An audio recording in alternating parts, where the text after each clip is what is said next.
Hey guys, Ricky here. And on today's episode of the Government Contract Academy podcast, we're talking to Mike from Govly.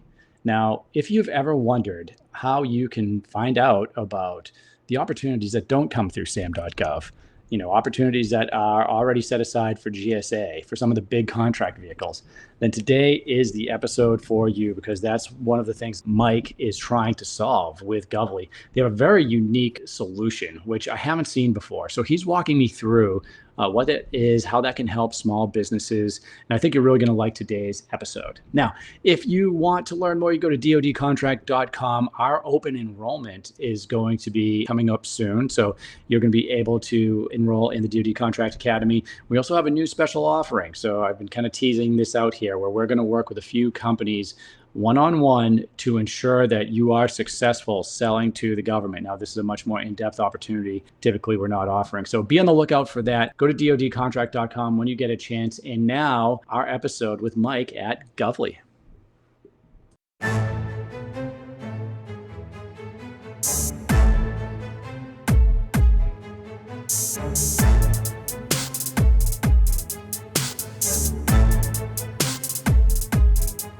Hey guys, this is Ricky Howard with the DoD Contract Academy. Today I'm with Mike from Govly, and we are going to talk about a lot. We're going to talk about his background. We're going to talk about this product, this solution that he has that people in the federal procurement arena are using. It's something that I've just started checking out. So a lot of this is going to be him teaching me a little bit about what it does, because there are some interesting features here that I want to talk about that I haven't seen in some of the other tools. And I know I recommend a few on this show over and over again. So, Mike, hey, great to have you on.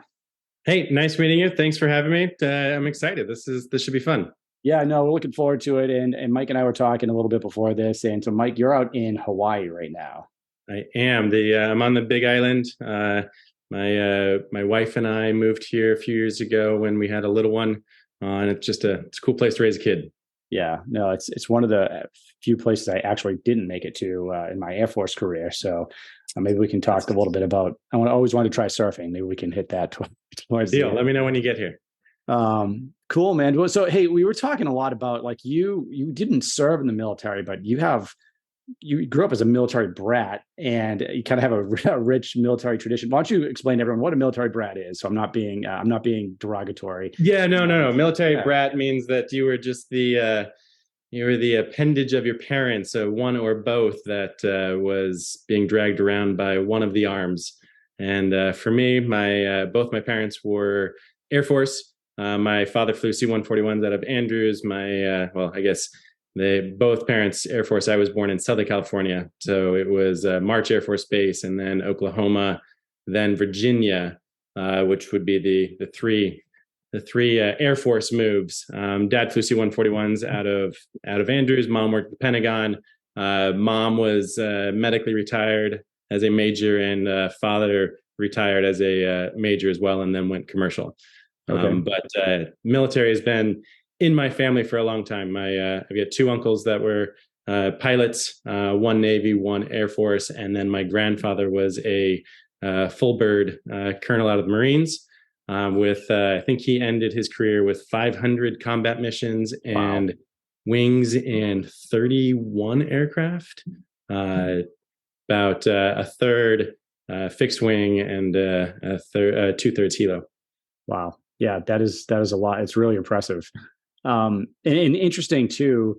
I always think that the child of a military person that grows up that way, I mean, you're born into it really understanding kind of the language of, Yep. At least living on military bases, and you know what a commissary is, you know what a BX is. And a lot of the small businesses that listen to this podcast, I would say that they fall into two different buckets. They're either selling to the government and looking to improve what they're doing, or they're thinking about it. And one of the common fears is that they don't understand the language, right? So they don't know anything. In fact, I've had people on here that have been very successful that never knew anything about the government, never talked to anyone in the military, and yet went on to kind of learn that process and do that. But so you have a little bit of an advantage though, just growing up there. You already understand the terminology. It's true. I mean, every time we hire somebody, one of the first lines that when we onboard them is kind of the illustration that, listen, this is a new language. I mean, Right. it's there's not many professions where you can speak sentences in acronyms, right? Like, Yeah. and talking to the right person, it's a coherent sentence and it makes sense. And someone sitting from the outside, it just sounds like gibberish. It's pretty bad. My wife doesn't even want to be in the same room with me and a military buddy, or if I'm just talking with a client or, doing the podcast, because like, hey, I don't even understand what you're talking about, and I'm going to walk away. Yeah, no, exactly. I mean, from the acronyms to the challenge coins to the being able to spit off locations of bases, and people have no idea what you're talking about. What was your favorite base? So before it closed, March, we went back and forth. To be totally blunt, my favorite place to go back to is the Air Force Academy. Because my father was a graduate from the academy. Yeah. I sabotaged my own application to the academy because I didn't want to be a pilot. A different story. But I think the Colorado Springs Air Force Academy is one of the most beautiful locations of a military installment ever. No question. I mean, you get in, a lot of the Air Force bases, depends on where they are, but there's a few kind of show places of the Air Force, Yep. And, Colorado is amazing anyway. And the Academy is a great location. Well, I'm actually going to Kaneohe later today. Okay.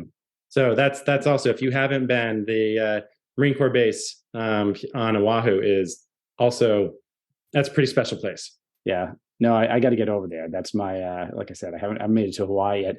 So, hey, let's take it from, because we're talking about, we're going to get into Govly for a bit. And we talked about a little bit about how you grew up. So you obviously didn't want to go to the Air Force Academy. So why don't you give us a little bit of hey, where'd you go to school? And then how did your career take you from there to Govly? Yeah, perfect. So I was at that point in time, I was graduated high school in Reno, Nevada. Both parents, mom was medically retired. Luckily, she's cancer-free, so we're all good there. Dad just retired from FedEx last year. But at the time, Reno, went from there to Santa Clara University. Okay. And I graduated with a degree in finance and business. And ultimately wanted to go down the kind of investment banking route. And, really long story short, was the bank I worked for folded 6 months after I joined, which was a special event. Bounced back up to, I was definitely a boomerang kid, bounced back up with mom in Reno and started a soccer equipment manufacturing company with a friend of mine that he actually still runs. But during my time there in that first year, I got a call out of the blue from a company called Sierra Nevada Corporation. Oh yeah. And they're a very large privately held defense contractor. I'd venture to say they're probably the largest privately held defense contractor, but I don't know that for sure. They're an impressive company. And got a call out of the blue, originally turned them down, and then was like, wait a second, that actually sounded kind of cool. I called them back. And I will never forget walking through the security doors for my interview. And as you walked through the doors, on the walls were the giant, I don't know what you call them, but the pictures of the three-dimensional sketches of every Air Force plane that has ever been made. And there was just a hallway with 30 of these things, maybe not, maybe 10 of these things. Yeah. Point being was I walked through the doors, I saw those and was like, oh, these are my people, type of thing. Because the military, being a military brat was it was hard. I mean, dad overseas in theater a number of times, and mom in the Pentagon. It's a tough gig. And so never really saw my parents. I mean, obviously every night with my mom, but 8 months at a time with dad being gone, it wasn't what I wanted to do. And so, being able to connect to the military and the arms like I have on the contracting side, checks all of those boxes, from feeling patriotic and feeling civic duty and, truly wanting to better the nation. But doing it from the commercial side, it just kind of fit a lot better. Yeah. And I mean, I guess that's the point too. I mean, that's why I'm in it now. And I think first of all, there's a misconception about what a defense contractor is. Sure.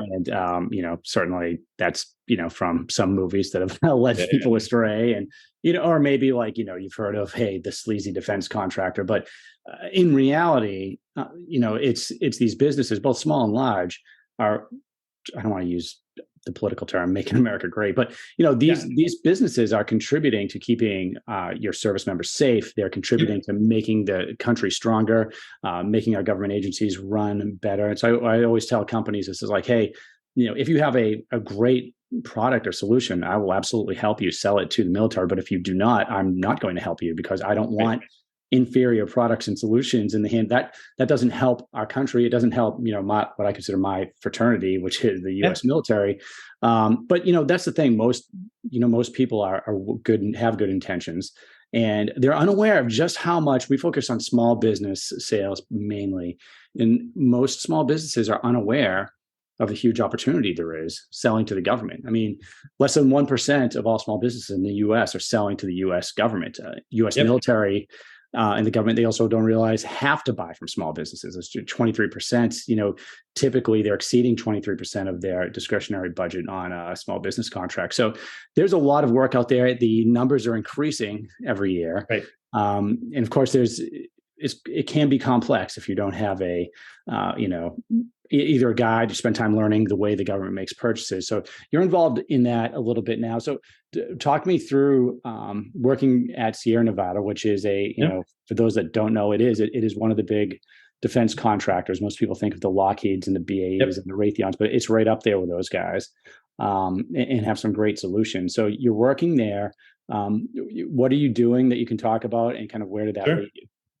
Yeah, so ultimately, it was right place, right time. I got into the finance department, and the finance department that I kind of settled into was the program finance. So it was basically keeping a pulse on the numbers for the hundreds of government programs going on simultaneously. So Sierra Nevada was doing all sorts of anywhere from aircraft modification to land-based radios to satellite communications to Humvee modifications. I mean, It was all over the map. We had, at the time, there was 7 divisions. They have branched off into space. They spun out Sierra Space most recently. I mean, I haven't been with them in well over a decade, but they are still doing some really incredible stuff. And so what's funny is, thinking back to that time, I remember learning about contract vehicles. That's a new term, and it's basically it's an avenue or a means for the government to procure stuff, fill in the blank, from toilet paper to Star Wars stuff. Sure. And I remember learning then, and Sierra Nevada was a big user of sole source contracts, and kind of just learning the deep dive of how procurement exists. And I remember thinking, like, this is insanity. Like, to call it a beautifully broken system is I think accurate, because it's broken, that it's the way to sell to the government is so hard. From anywhere from the big guys using lobbyists to using, colors of money, to contract vehicles, to, contracting officers not having the right warrants or other vehicles, et cetera, et cetera. It was just nuts. And so I remember thinking then, like, there's gotta be a better system. Like there's something here.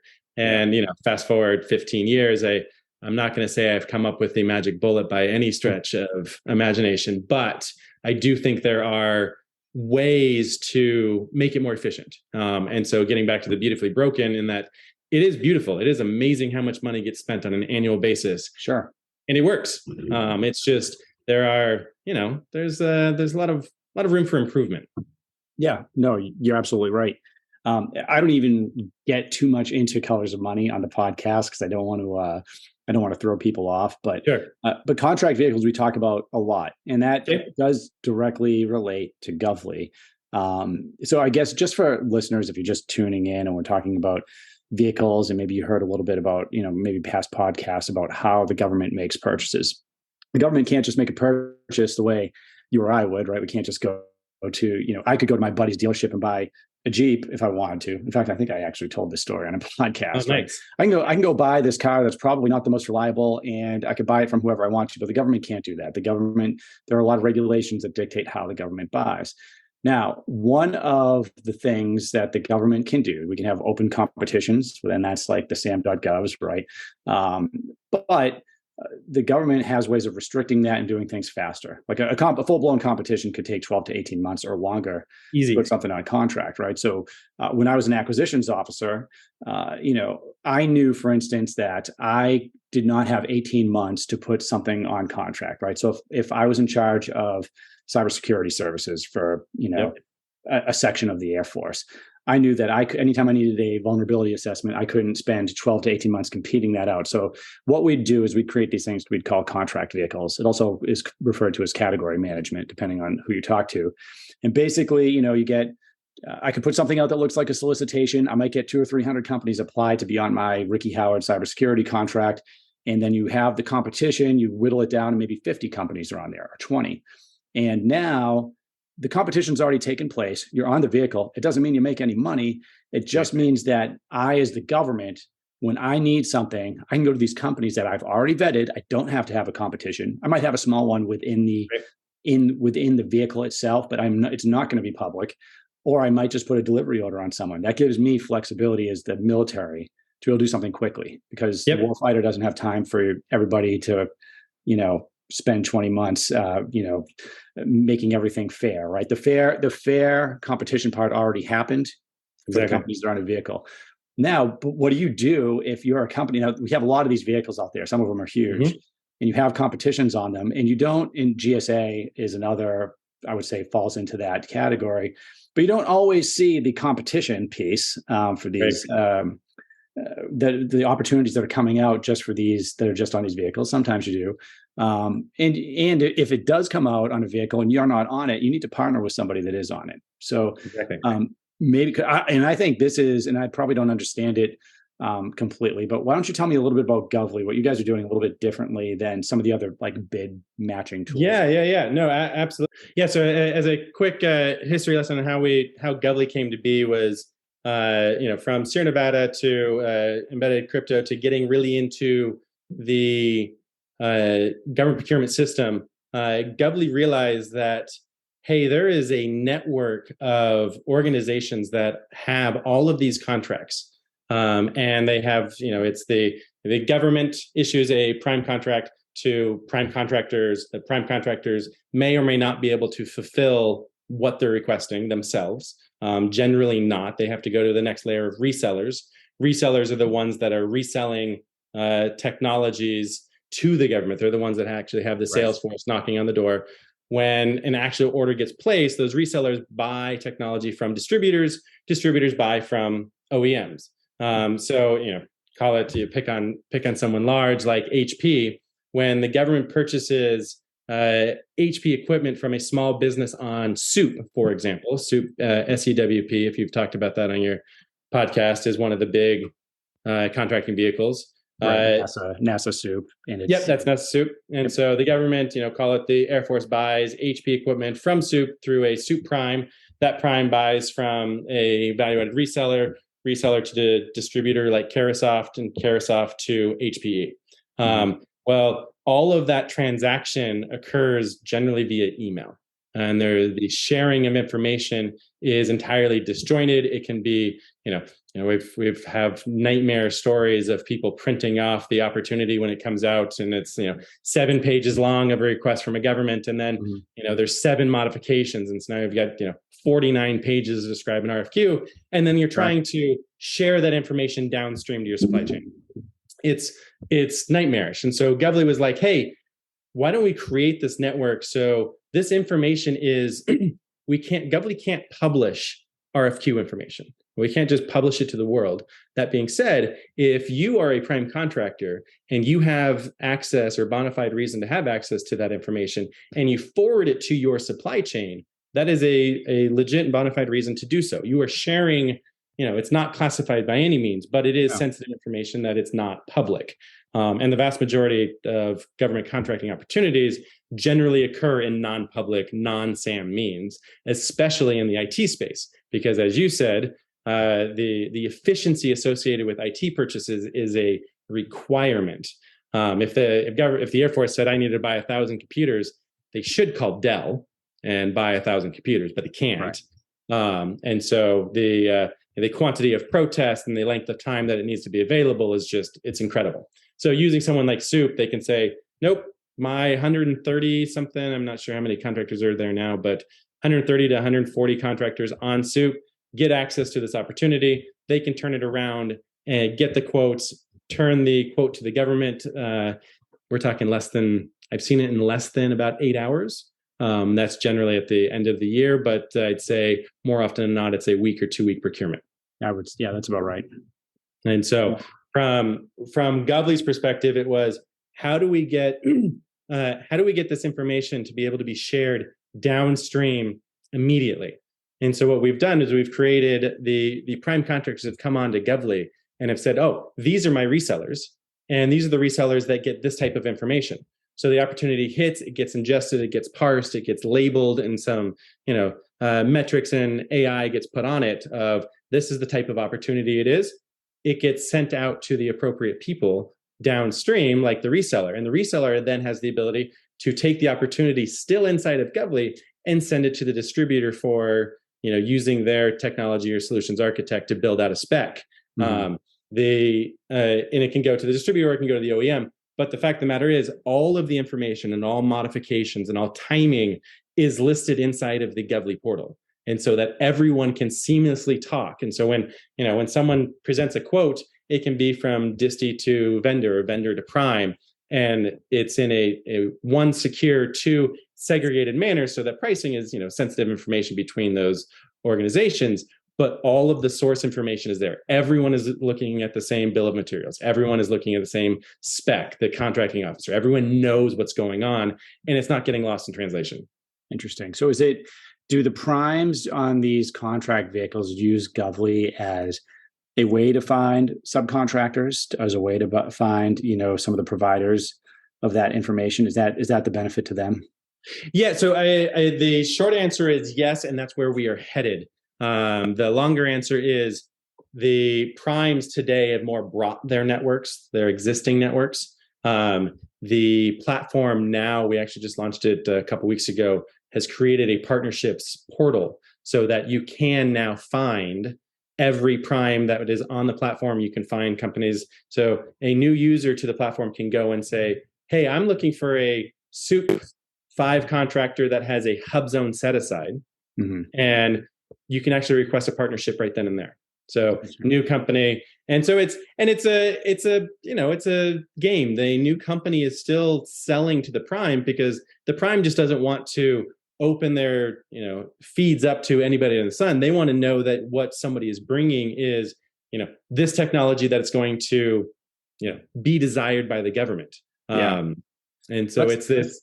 Yes, it's interesting. And I mean, just maybe for some people out there, just on some perspective, at least my perspective is, because I do a few things. I have a consulting business, and I have DoD Contract Academy, and I help small businesses sell to the government. Sometimes those kind of blend. But so if I'm actively business developing, so for instance, I'm on a list of with companies, right, that are primes, and they will send me emails whenever they have a need for something that's on their vehicle. And that's kind of what you're talking about, right? So that's kind of traditionally how they're going to do that. When you say it's by email, I get probably 5 to 10 emails every day from different people like, hey, this is what's coming up. This is, if you're interested, submit your name, your company. They all do it a little bit differently. They want to know, what you bring. But, and typically, that's the way that they would do that. They would develop these lists of potential, they would vet them a little bit on their end, and then, try to bring those in. So this seems like a way to make it easy for them, and maybe easy for you if you are a small business that, has a product or a solution that could potentially fit with one of these companies on the vehicle. Yeah. So generally what happens when a new small business comes onto the platform, we're able to do a demo or trial license we only want, we want it to be mutually beneficial, right? Like a company that comes on and we can search all of our opportunities. We're ingesting anywhere from 500 to 2,000 net new opportunities a day across about 24 contract vehicles. And so all of this information is being aggregated and stored. And so a new company comes on and says, hey, I sell blah. And so right now we are focused almost exclusively on the IT sector. So anything that relates to IT goods and services. Okay. And if a new small business comes on and says, I sell, fill in the blank, we're going to search it live. Like this is not a smoke and mirrors game. Like we're going to hope and find opportunities that the new small business can bid hopefully immediately, because small business would generally be able to present a competitive bid to something that's being requested. So if it's a intrusion detection platform, like there's some big boys that are always going to be asked for, but if a small business comes on that is actually making some really cool stuff, this is an avenue for them to get in, and they don't have to set up their sam.gov profile or fill out all of the FAR requirements or et cetera, et cetera. Right. We can align them with a prime contractor, and they sell the prime sells the government if it's one. And so do you align them? So when they come in there, is that something that, when you say we align, do you mean that Govly, like the software, they can use the software to kind of align themselves, or do they actually speak with somebody that? No, we will do we call it white glove now. I mean, in theory, down the road will be fully automated, but for the time being, it's more. It's relationship based. I know every single prime on the platform, and there's the day that I come to a prime and say, hey, I've got this really cool technology I think you're going to be interested in. It's the let's have one quick conversation. Let's share the feeds, and then it's on the burden on the small business to find the opportunities that they think they can bid. And now the avenue and the connection is there. They could sell or bid a government contract in a matter of days, because if they find the opportunity, they're going to inside the platform say, hey, soup 1 2 3 4 5. I got this from you, prime contractor. I can bid this. Can we work together? And this communication is going to happen inside of Govly. Here's my quote. Then the prime contractor will say, great, I'm going to submit it. Okay, interesting. So did I hear you say this has been up for only a couple of weeks now? Is that correct? The partnership aspect. So Govly in itself being able to ingest has been up for a couple of years, working with primes, large and small, and their supply chain all the way down. So we've got primes, VARs, distributors, and OEMs all on the platform today. The being able to sign in, there's a new banner or a new navigation link that says partnerships. And that partnerships, one of the first thing you're going to see is, and I have it up right now. That's why I'm. Oh yeah, no, please. There's going to be a find partners. And so if you are, in a perfect world, you small business have, maybe gotten some level of interest from some government agency, and the government agency is like, hey, I'd really like to buy your stuff, or I'd like to buy through you X, Y, and Z. What contract vehicles do you have? And then the appropriate response from small business would be, well, what contract vehicles do you prefer buying off of?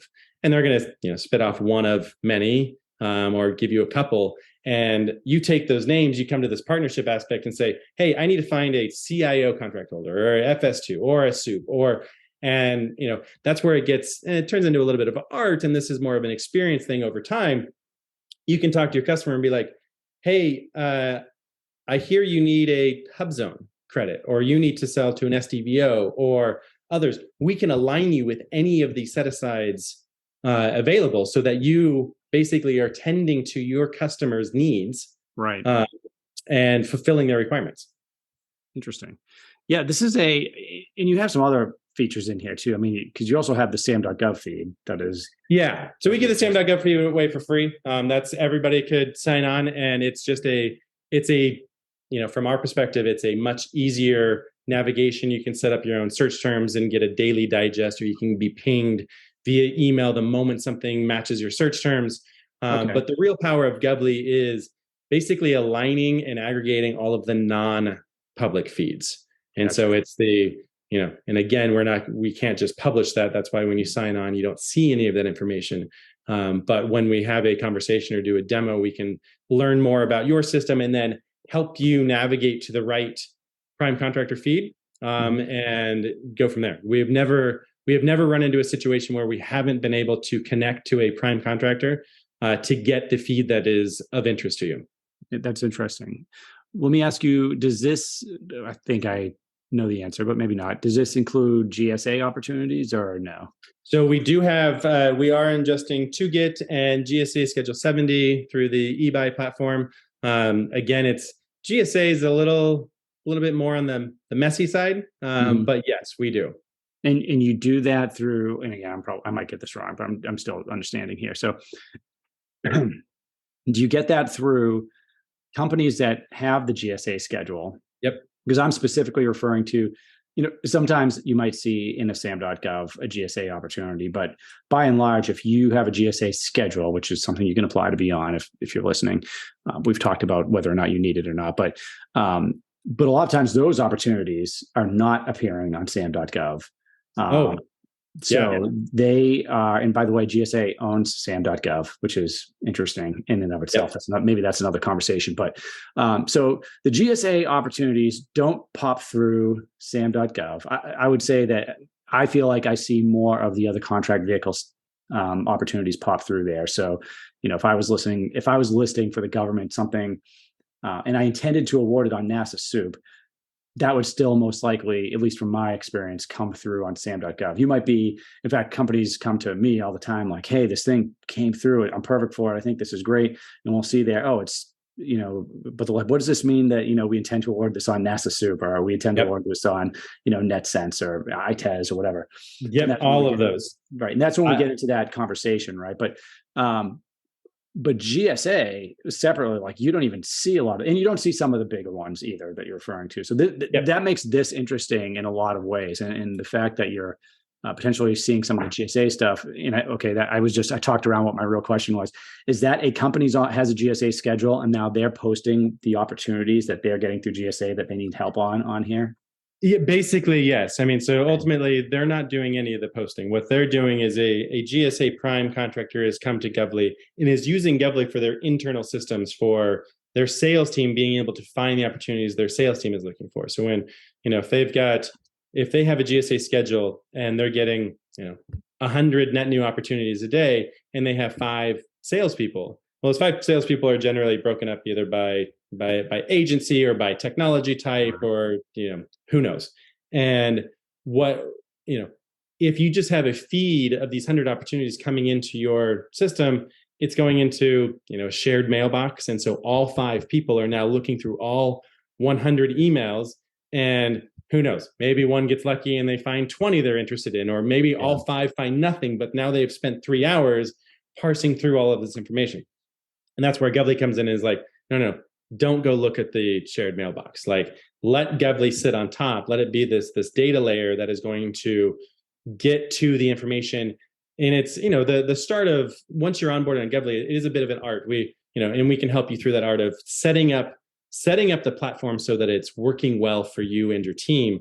And so, all 5 salespeople no longer look at the 100 emails. They only get notified of the emails of the opportunities that meet their requirements. So now they're only focused on those opportunities.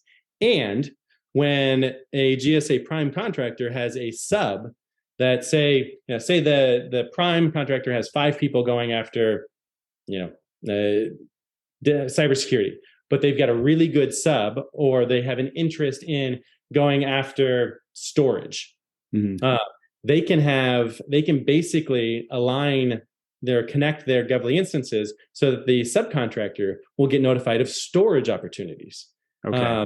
And so that's how the sharing of information, and all we're doing is making it, putting some structure, automation, and some polish on what's already occurring. So we're not, we're not breaking any rules and sharing this information, because the information is going to be shared anyway. We're just making it efficient for the entire supply chain to use it.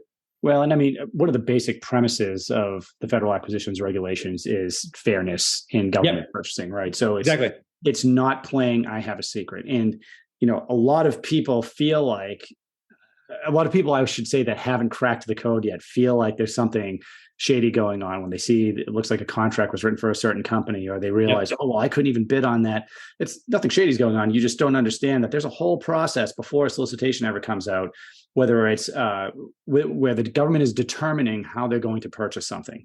Yep. One of those things is we determine a contract vehicle, and I help companies actually shape that before they even get to, hey, Yeah. put this on NASA Soup. If you're not on NASA Soup, you want to make sure that the government doesn't choose that direction, right? So if I want to buy your product and I'm thinking about NASA Soup because it's a vehicle my office uses, and maybe you're on another vehicle, like maybe or GSA or nothing, Yep. there's nothing that stops you from saying, hey, I recommend you do it this way. Or sole source to me, you probably won't do that, but sometimes I will. And it would be nice, but yeah, exactly. the burden on the customer is much higher. Yeah, I mean, look, and it happens. It just depends on what it is that the government's purchasing, how large it's going to be, and Yep. How common it is that other companies are selling it. So, but so this is really interesting, and in like my email example, right? So I get these emails from companies that have they're looking for help with these opportunities on vehicles, but like I mentioned, even 10 emails, I'm not reading half of them, right? Because I get 200 other emails every day, right? So, so this is interesting. You take care of that. I can only imagine what a prime sitting on a NASA Soup is doing. All the opportunities they're getting. So you can kind of sort through that for them and help them out with that a little bit. And you're helping, maybe the smaller businesses or the subs that are joining here just have general awareness of these opportunities and maybe some ability to engage when normally they wouldn't. And that's the perfect comment of it's general awareness. It surprises the vast majority of people we talk to, the quantity of opportunities that are not public. I mean, there is a belief that, hey, no, everything's through sam.gov, or everything is like, and it's not the case by such a large stretch of imagination. And and so, the soup opportunities, it's funny. I don't know that I've ever, not for any other reason, I'm not in sam.gov, because it was more of a necessary evil for us to put it on there. We wanted to be just the private contract feeds, but a number of our customers were like, oh, but I still like seeing sam.gov. So we've added it. I've never seen a soup opportunity come out on sam.gov. And partly because, I mean, soup is publishing 50 to 150 opportunities a day. Yeah. And sometimes they're just to HubZone, or sometimes they're to all small businesses. Maybe they're large businesses, but all of these, should and only go to the 130 or 40 contractors that bid the Soup 5 opportunity when it published on sam.gov. Yeah. So, and we're exactly a couple years away from Soup 6. I can't say that Soup 6 is a goal for any of your listeners unless they're already selling. Just because that is a massive undertaking. It's a big one. I mean, part of the things that we go through when we're helping business, and I've done it on some of these podcasts too, is because the information is public, we can go in right away and see what's going through, how the government makes purchases, right? So we can go in relatively quickly and say, okay, if we look at something like, I don't know, someone came in with documentary filmmaking, I'll just show that. Yeah, sure. But I'm just kind of making this up, right? But we can go in and say, okay, well, this looks like most of this was simplified acquisitions, sole source contracts, and maybe 30% publicly competed. I can look at another area, like let's take office supplies, which I know this, a very large percentage of that's going through GSA, which means you're not even going to see those opportunities unless you're on a GSA, and that's kind of what you're getting at. And we could see the same thing with contract vehicles, and usually you can break it out with, kind of the big like government-wide acquisitions contracts versus IDIQs versus you name it. So, depending on what you're selling, you got to do that research ahead of time. And if you see that a significant portion of the government spending is through GSA, is through some of these contract vehicles, yes, a very good, it is largely going to be unavailable for you to either bid on or know that it's there, unless you're partnering with someone and someone's kind of helping you out with that. So I can definitely see the benefit of this. It could make it a lot easier to find some of those opportunities, especially if you're in a niche where the government does these purchases through these vehicles. Yeah, exactly. And that's actually a great point on just talking about some historics. And one of the things that we do when we onboard is we look for the products that you generally sell to the government, but we also look for your competitors' products. and we can kind of do we have years of this data that we can run some analytics on, and we can start to see trends of, hey, these are the OEMs you would be competing against. These are the agencies that have requested this information in the past. And if you show a graph that, hey, the government's, trending down on these type of procurements, that means either that technology is no longer being needed, or that they're procuring through means that even we don't have access to. And so it's just, it's all intelligence, right?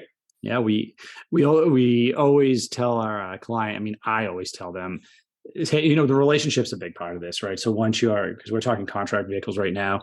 Yep. At the end of the day, like the successful companies spend time building relationships with government purchasers and the program managers and whatnot. But one question that, especially salespeople are usually interested in the next sale, and if they're good, they're always asking about newer opportunities. One thing that often gets missed is maybe you're used to selling to the government through GSA and you're on GSA, or maybe you're used to selling, maybe you have a blanket purchase agreement set up.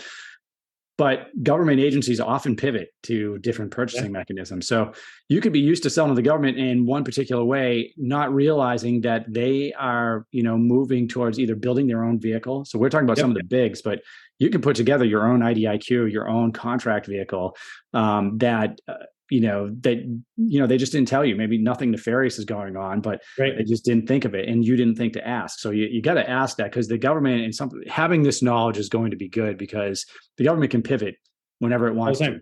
They're we get the request pretty regularly. I mean, a couple times a month. Well, a well-seasoned government contractor, even a prime, is like, pulling their hair out because they can't find an opportunity they're driving.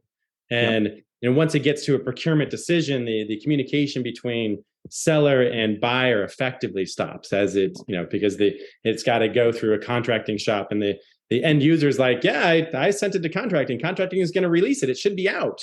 Like, I thought it was out 3 days ago, and he's like, I can't find it. And it's gone to a different contract vehicle, or it's gone to a different set aside in the contract vehicle. That was just a surprising thing.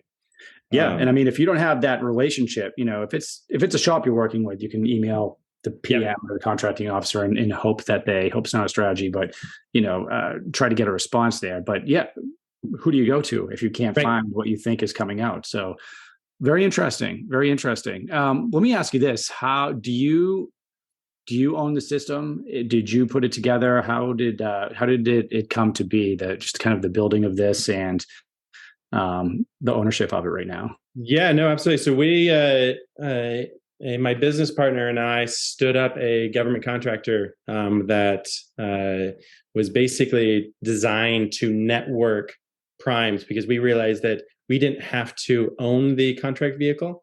We were able to network with primes, and after this idea kind of caught on, we ended up with 4 primes with about 7 different contract vehicles, and we had a network of resellers that we use to fulfill these opportunities, and we built software to manage all of this.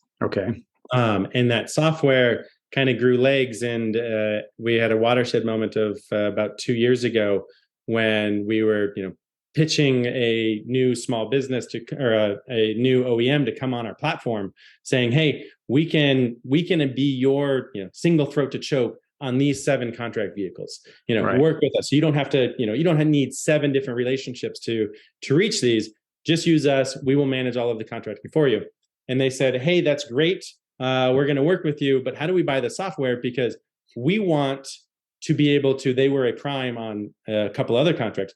They wanted Govly, or what turned into Govly, to manage the feed and management of all of the opportunities they were seeing themselves. Because the 3 contracts that they had, 2 were a portal and 1 was an email. And so, somebody was logging into the system and trying to pull the information, and then the other 2 contract vehicles were sending emails, and it was just a mess. And it's just the navigation of all of this information, getting to the right people at the right time, and making sure that they're focused on what they're good at. Yeah, no, I mean, it's an interesting tool. I got to work through it a little bit. I think I could guess as to why some of the people using it want the SAM.gov Yep. piece Yep. coming through there. And just as someone who does business development, so I only do that with one client right now, and kind of spend the rest of my time at the academy and on the podcasting and whatnot. But I have been like dying for a tool that does it all, so I don't have to use 8 different things, which is exactly what I'm doing right now. Right? I mean, I have my CRM tool for business development. I've got at least 3 different applications that I pay for to find opportunities and find different information within the government. Yep. And then I have there's some free websites out there that I also use, depending. And each one kind of does their own thing, and just having everything linked together would really help out. So, like with this, it is nice that it has the sam.gov feed in it as well, because for me and for a lot of the people that listen to this podcast and that I work with, we're pretty focused on finding the opportunities ahead of time. Sure. And so knowing that, and I'm just kind of thinking out loud of how I would use this, is knowing, for instance, that I could find an RFI on sam.gov and I would put these out as an acquisitions guy, which is often just the acquisition shop trying to figure it out. There you'll often see, hey, we're thinking of using a contract vehicle. You pick the contract vehicle. Exactly. Or maybe it doesn't say anything about that, but you can suggest one, right? So, maybe having a place you could go where, so now I can see the opportunity, that, I don't know, let's say you mow lawns. This is probably a bad example, right? Because I'm guessing if someone had a landscaping company, would this be a tool they could use, or is this just focused on IT and cyber right now? So right now on the free side, looking at sam.gov, the landscaping organizations can use Govly to search sam.gov and get the notifications. It would not be something that I would recommend for them to use on the paid side, because the paid side is basically just the vehicles. It's all of the vehicles that you likely don't have access to, and what additional power of the tool is the analytics, the backward looking RFQs, as well as being able to share the information. You can actually, once you find an opportunity and you're like, hey, this might be good for my partner or my supply chain, they can share that information downstream or side stream type of thing. Right. And so that's the value of the paid subscription. Right. And not a lot of those vehicles focus on landscaping services. So right. Well, that's a good distinction because there are a lot of people that are in the trades listening to this. Yeah, totally. If you're doing something like social media, I mean, the government's buying a lot of different things. But maybe if you're doing something more along the lines of setting up 5G networks for different cyber related efforts, or there's a lot of things that you can do with a 5G network actually. But this might be a place where you could find opportunities in RFIs. Maybe you could start seeing things ahead of time, which is what I always recommend. Yep. And you could see that the government is probably leaning towards one vehicle or another, or maybe they'll in that process tell you that, hey, we like what you have, but we're probably leaning towards, we've been talking about NASA Soup. They could potentially find somebody to partner with here if they weren't on NASA Soup to go after that. And I will say too, I feel like I repeat myself a lot on the podcast, but again, people, don't listen to every episode. So as an acquisition officer in a federal agency or military base or whatever it is, the 3 things you're always asking yourself are, okay, do I have a requirement? Meaning that's the official, the government needs something. Do I have the money? And it doesn't always come from the same place. Do I have the funding? And a lot of companies think, oh, they have the money, they have the requirement, they can put me on contract. But the next thing that they're always going to ask themselves is, how am I going to put this company on contract? Because it's not that simple. And if I have a vehicle to put them on contract, it's like a gift from God. If I have a vehicle in the company I want to hire or on that vehicle that I control, then that's a beautiful thing, because that's a very fast transaction for the government. But that doesn't always work out. There's a lot of times where there's a company that does something great, like 5G is probably a good example because it's kind of up and coming. You might be great at setting up 5G networks. There's been a couple SIBRs in the past year where these companies have really excelled at setting up that type of technology. I might want to hire this particular company, and I have access to a NASA Soup, but they're not on it. So now, hey, can they possibly partner with somebody on that contract so I can get to them? Exactly. That's a very common thing. That is a very common thing, and that is the partnership's power inside of Govly is being able to, it's got to be a nightmare, right? You finally made this, effective sale to a contracting officer, to an agent, and they're like, hey, yeah, I can put it on soup. And you're like, soup what? Like, yeah. So now you can, and better yet, to all of your listeners, if you're in the IT space, the answer to a contracting officer when they say, do you have fill in the blank? And as long as it's a agency IDIQ or a GWAC, the answer should be, hey, I am not a prime contractor, but I have access. And because, that's where Govly can help you. Give me a call and I will find that prime contractor, because if there's not going to be a prime contractor going to turn you down for driving a business, and they just need to push the paper. That's exactly right. Bear in mind, I'd say the range in fee for a prime contractor to do that ranges from, call it 1 to 5%, depending on the lift. Yeah. And so that's just 1 to 5% on the top line. Yeah, no, I think that's a good place to cut it, because I think that very succinctly tells our listeners what the value is. I would say, you're trying to sell to the government. You recognize you're in an industry, especially within IT, that uses a lot of these type of vehicles, and there's a lot of things you're not seeing. This is a great tool to use to gain some insight, make some of those connections, maybe level up. I still got to play with it. So just full disclosure, I haven't used this past playing with it, for an hour or so, but I think it's worth checking out, and you can get in here for free. I've done that. And then, I think that Mike, you have something here that is unique and needed. And I'm glad that you're serving the businesses that are selling to this country here. And so, hey, in the closing steps here, why don't you tell people, what your closing thoughts are, and maybe how they can either contact you or get to Govly. What do you want to say?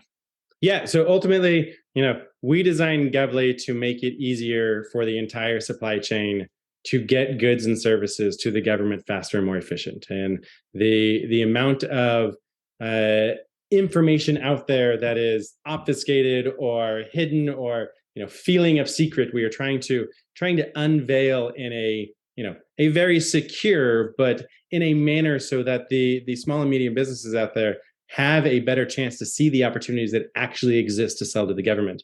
I would recommend sign up for the free platform for sam.gov, and that's what you're able to search on the free side.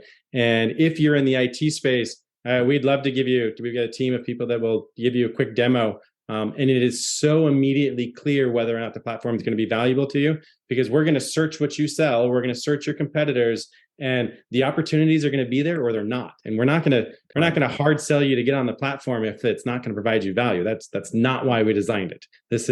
There is a need for so many companies out there, and we want to get the name out there so that they know they have a new avenue to connect and align with new prime contractors for opportunities they never knew existed. Yeah. Nope. That's great. What's the website? Govly.com, Govly.com. Okay. It was obviously a play on government that started off as a bit of a tongue-in-cheek and kind of stuck. I like it. It's nice and simple and easy to remember. So, hey, yeah, if you are in the IT space and this sounds interesting to you guys, go check out the website and let me know what you think too. I'm definitely intrigued. Mike, thanks for coming on the podcast. This was really interesting and I learned a lot. This was fun. I really appreciate the time, and best wishes to you, and talk soon. All right. Thanks, man.